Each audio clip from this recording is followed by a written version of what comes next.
সোমবার কুমারঘাটে রক্তদান শিবিরের আয়োজন করল কুমারঘাট প্রেস ক্লাবের সদস্যরা। এই রক্তদান শিবিরকে ঘিরে ব্যাপক সাড়া দেখা যায় কুমারঘাটে।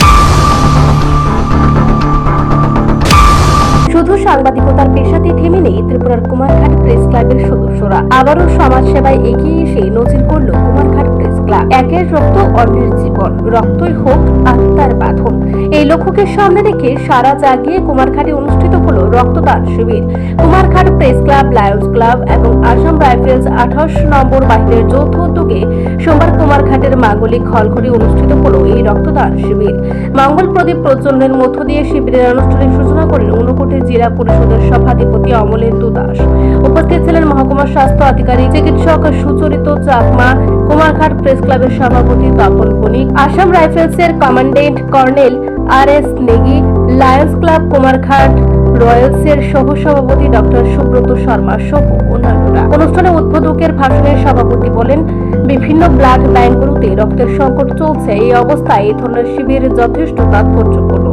এ ধরনের শিবিরে আয়োজন করায় উদ্যোক্তাদের ধন্যবাদ জানান অতিথিরা। দেশ রক্ষার পাশাপাশি সমাজসেবামূলক কাজে এগিয়ে আসায় আসাম রাইফেলসের ভূয়সী প্রশংসা করেন সকলে। तो इसके लिए इसको महान बोला गया है कि ब्लड डोनेशन एक महान दान है। ब्लड दान करना, রক্তদান করনা।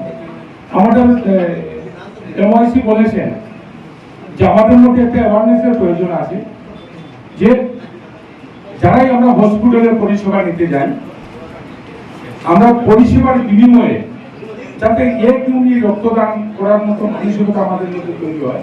তো রক্ত স্বল্পতা আমাদের ব্লাড ব্যাংকগুলিতে সর্বদাই থাকে।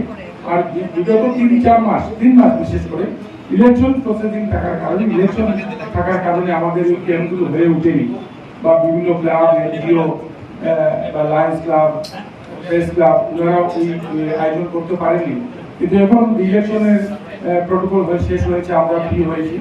এখন এই যে ক্যাম্পটা করা হচ্ছে খুব সময় উপযোগী একটা ক্যাম্প। যারা আজকে এখানে আয়োজন করেছেন তাদেরকে এর জন্য আমি ধন্যবাদ দিই।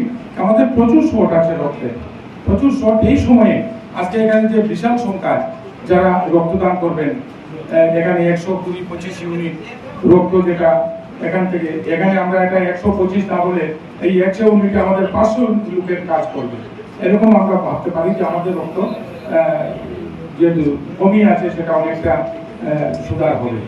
কুমারঘাট প্রতিনিধি রিপোর্ট, এশিয়ান টাইমস।